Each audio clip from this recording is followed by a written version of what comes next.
ರಥಸಪ್ತಮಿ ಸೋಮವಾರದಿಂದ ಶನಿವಾರ ಸಂಜೆ 6 ಗಂಟೆಗೆ.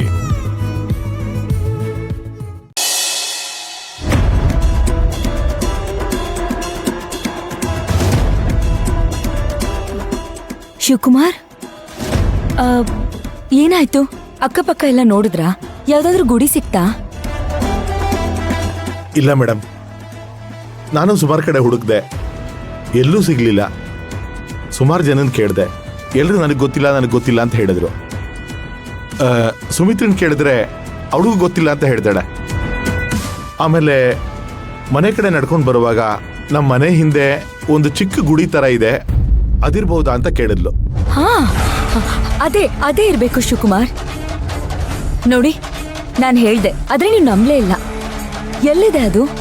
ಇಲ್ಲೇ ನಮ್ಮ ಮನೆ ಹಿಂದ್ಗಡೆನೆ ಇದೆ.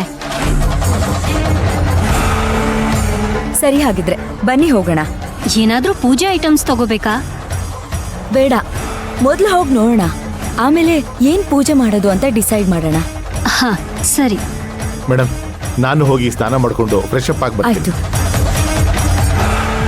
ಅಂದಹಾಗೆ ಮೇಡಮ್, ಆ 3 ಜನ ಸೋಂಬೇರಿಗಳು ಏನ್ ಮಾಡ್ತಾ ಇದ್ದಾರೆ? ಅವರು ಇಲ್ಲಲ್ಲಿದ್ದಾರೆ. ಅವ್ರನ್ನ ಆಲ್ರೆಡಿ ಕಳ್ಸಿದ್ದಾಯ್ತು. ಹೌದಾ? ಯಾಕೆ ಮೇಡಮ್? ಯಾಕೆ ಅಂದ್ರೆ, ನಾವ್ ಆಲ್ರೆಡಿ ಇಲ್ಲಿಗೆ ಬಂದು 2 ದಿವಸ ಆಯ್ತು. ನಮ್ಮನೆಗೆ ಹೋಗ್ತೀವಿ ಅಂತ ಅಂದ್ರು. ಅಪ್ಪ, ಜಾಗ ಖಾಲಿ ಮಾಡಿದ್ರೆ ಸಾಕು ಅಂತ ಕಳಿಸ್ದೆ. ಸರಿ ಮೇಡಮ್, ನಾನು ಫ್ರೆಶ್ ಅಪ್ ಆಗಿ ಬರ್ತೀನಿ.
ಶಿವಕುಮಾರ್, ಒಂದ್ ಸ್ವಲ್ಪ ಅಲ್ಲಿರೋ ಗರಿ ಮತ್ತೆ ಒಣಗಿರೋ ಎಲೆಗಳನ್ನೆಲ್ಲ ಸರ್ಸ್ಬಿಡಿ.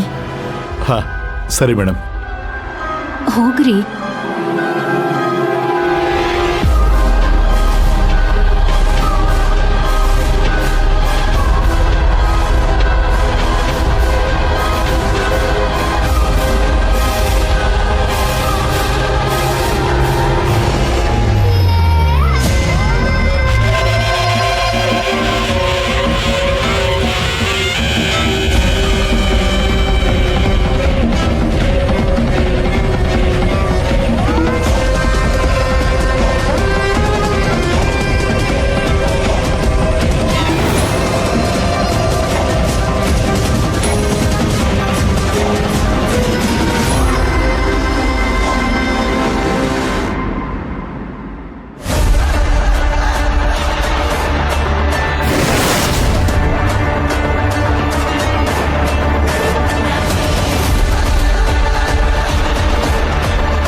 ಶಿವಕುಮಾರ್ ಮೇಡಮ್, ತುಂಬಾ ವರ್ಷಗಳ ಹಿಂದೆ ಇಲ್ಲಿದ್ದಂಥವ್ರು ಪೂಜೆ ಮಾಡಿದ್ದಾರೆ.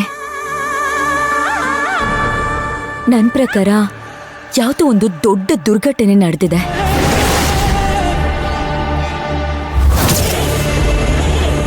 ಅವಾಗಿಂದ ಆರಾಧನೆ ಮಾಡೋದನ್ನ ನಿಲ್ಲಿಸಿದ್ದಾರೆ. ಅಥವಾ ಆರಾಧನೆ ಮಾಡ್ತಿದ್ದವರು ಈ ಊರ್ ಬಿಟ್ಟು ಹೋಗಿರ್ಬೇಕು.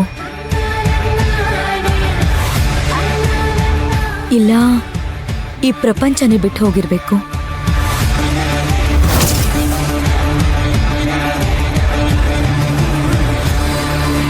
ನನ್ನ ಪ್ರಕಾರ ಈ ಗುಡಿ ಹಿಂದೆ ಒಂದ್ ದೊಡ್ಡ ಕಥೆನೇ ಇದೆ.